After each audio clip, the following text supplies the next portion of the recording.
Conlon with a speech entitled Down These Main Streets. Good evening, Madam Toastmaster, fellow Toastmasters and guests.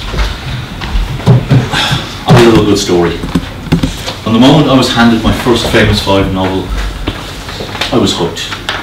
I read every one of these books in order, thrilling to the adventures of Julian, Dick, and George, or Georgina, but you don't call her that, and Timmy the dog. And after that, it was the Secret Seven. Always had a book in my hand. As I grew older, I graduated to more adult fare, adventure stories, spy novels. Authors like Alistair MacLean and Hamid Innes, they were devoured with relish. The beauty of these novels was that they transported you to different worlds, exotic locations, dangerous locations. I could use my imagination, step into the shoes of the protagonists, go where he went, see the people he met, feel the emotions he felt. I loved it. These stories were roller coaster rides. You didn't know where the next twist was coming from or where it would take you. Great stories. Then I came across the crime novel. I loved adventures, but crime novel brought me to the dark side, and I don't mean chocolate. Kate's not here, is she? Specifically the police procedural, as it's called. I was introduced to the worlds of Philip Marlowe and Sam Spade, Tarnished Angels. Always on the side of justice, but not always the best law keepers. They were not averse to breaking the law to get the right result.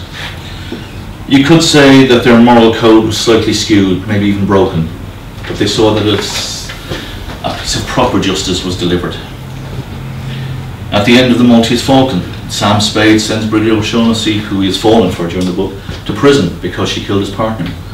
As he says, when your man's partner is killed, you've got supposed to do something about it. Modern day authors have a more jaundiced view of the lawbreakers and law enforcers. American author James Ellroy, L.A. Noir's set of novels are populated with characters with very little redeeming features, but with just enough for you to invest in. They strive to do good, but they've been exposed to so much sleaze and corruption that their good is not as clean as it should be. These are broken people, patched back together, trying to do the right thing, but not achieving the redemption they crave. I find them fascinating. Dennis Lehane is another author I enjoy. His novels based in Boston of the private detectives Kenzie and Gennaro were superb. They were written with humour. But when the crime intrudes, as it must, we are not spared any of the grimness or harsh violence. These are mean streets I don't want to walk down and shoes I don't want to walk in. I'd rather just read about them. But my favourite of this genre is a detective who walks a very different street. It's a different street in every novel he appears in because his country has changed so much since he first appeared, uncovering bodies in the snow in Gorky Park in Moscow. Arkady Renko, indefatigable, quiet, dogged, brilliant investigator, not very good at relationships. In Gorky Park, Russia is still a communist country. Crime does not happen, we are told. If a murder occurs, it's usually a domestic argument over vodka, solved in minutes. But behind the bureaucratic facade, there is vice, there is corruption, there is torture. You don't want to go there, you don't want to investigate that, but Renko does. At the end of the first novel, he has the chance to defect, but doesn't take it. If he does, the love of his life, Irina, will be killed. And anyway, where could he really live? He's Russian to his core. Over the 8 novels that feature Arkady Renko, the Berlin Wall has come down, the Soviet Union has collapsed, the mafia has moved in, and we've had the rise of the oligarchs. We observe through his eyes a country going through a huge sea change, struggling to come to terms with its past, its present, and its uncertain future. We visit factory ships in the Arctic, Chernobyl, Havana, Cuba. We cover the mass graves of Stalin's purges and war dead. We get involved with the war in Chechnya and learn about the current suppression and murder of the free press. Through it all stumbles Renko. He is beaten, shot, garroted, institutionalized, exiled. At one time suicidal, generally morose, but always honest, always loyal, always humorous. And you cannot buy this man. He will keep going until he dies, which is the only way the person he is chasing will get away from him. This is a man I enjoy walking with down the main streets.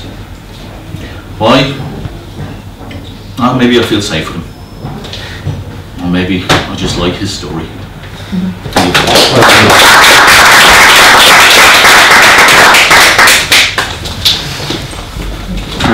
A great icebreaker, great introduction to club and to see what your interests are.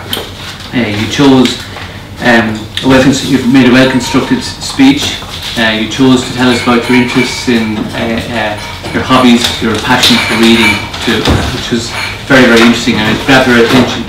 The great title, Down Those Mean Streets, and we just wondered which streets there were. And I was wondering, was it really the streets of Kildare, or was it the streets of the town of your childhood?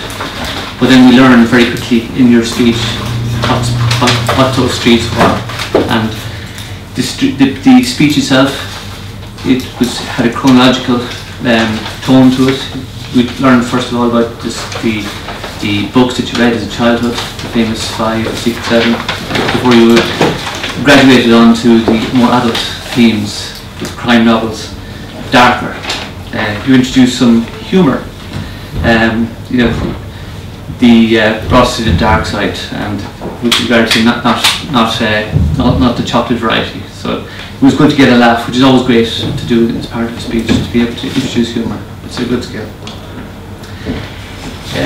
You acknowledged your audience. You looked out to the floor. You stood behind the lectern. You weren't holding the lectern, so you looked very relaxed and composed. You had a strong voice, very clear quality. You could hear very clearly, everybody in the room could hear what you said. You spoke with slow pace.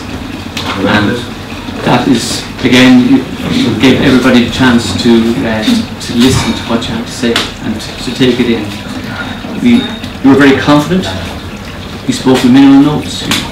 You were able to look to the floor most of the time. You looked down the odd time, but for a first speech, that's a great achievement. The one thing I would say to pay attention to in future speeches is just the structure of the story. You had a good opening. You grabbed our attention. You brought us into the story of what the books that were important to you and throughout your life. The body was well developed in this type of books that you read through your adult life. But if you would just consider to maybe giving a stronger conclusion at the end, just to finish off the speech and to give it a good strong ending. But overall, I very much enjoyed your speech. It certainly inspired me to go back reading again. I haven't read in a long time. Certainly crime novels were of mine. A particular interest in Russia was an interesting theme. Gorky Park was a film I enjoyed. Always had great interest in that. Certainly I would be thinking again about reading some of those books again. They do tell interesting stories, and it is a great interest and passion. I felt that we got to know you a little bit. It's very hard in 4 to 6 minutes to get to know somebody, but you gave us an insight into your interests, your passions, and it was a great speech. You should be very proud of it, and we certainly look forward to hearing your next and future speeches.